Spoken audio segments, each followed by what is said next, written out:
পৃথিবীর কোন শক্তি, কোন ন্যাটো, কোন ইউনাইটেড নেশনস, কোন ইউরোপিয়ান ইউনিয়ন, কোন IMF, কোন ওয়ার্ল্ড ব্যাংক, কোন সাম্রাজ্যবাদী শক্তি এই ভবিষ্যৎবাণীকে ঠেকাতে পারবে না।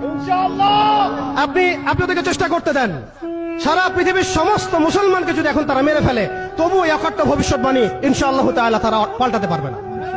এটা আমাদের আশার জায়গা। এটাই হচ্ছে চূড়ান্ত বিজয়। এবং ঈসা আলাইহিস সালামের হাতে আগামী 40 বছর, লিখে রাখেন আপনারা, এরপরের 40 বছর ওই বাইতুল মুকাদ্দাস থেকেই সারা বিশ্বে ইসলামী খিলাফা কায়েম হবে ইনশাআল্লাহ।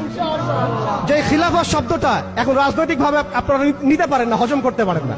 আমি জানি আপনারা জানেন না, অনেকেই এটা অজ্ঞতার কারণে হতে পারে, তারা হয়তো জানেন না, আমরা জানাতে এসেছি। এই যে খিলাফা শব্দটা তারা নিতে পারে না, এই খিলাফাই হবে পৃথিবীর শেষ শাসন ইনশাআল্লাহ তাআলা। এই খিলাফা দিয়ে বিশ্ব শুরু হয়েছিল, এই খিলাফা দিয়েই বিশ্ব শেষ হবে। ঈসা আলাইহিস সালাম 40 বছর ওই জেরুজালেম থেকেই এই বিশ্বকে শাসন করবেন ইনশাআল্লাহ তাআলা। এটা লেখা হয়ে গেছে, কুদিয়াল আমর, এটা কেউ চেঞ্জ করতে পারবে না।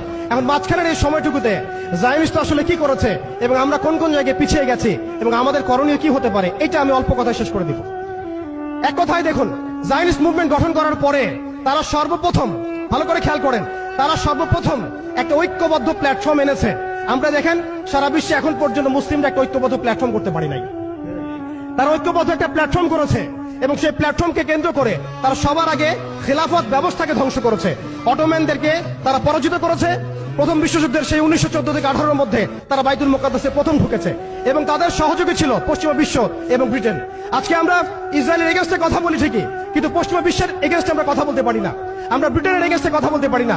আজকে আমরা ইসরায়েল বিরোধী কথা বলি ঠিকই, আমেরিকার এগেইনস্টে আমরা কথা বলতে পারি না। আজকে আমরা তাদের পণ্য বয়কট নিয়ে কথা বলি, এটাও দরকার আছে, কিন্তু তাদের আদর্শ দিয়ে আমাদের ব্যক্তি জীবন, পারিবারিক জীবন, সামাজিক জীবন, ইভেন রাজনৈতিক অর্থনৈতিক জীবন পর্যন্ত ঢেলে সাজানো হয়েছে, এইগুলো আমরা ছাড়তে পারি না।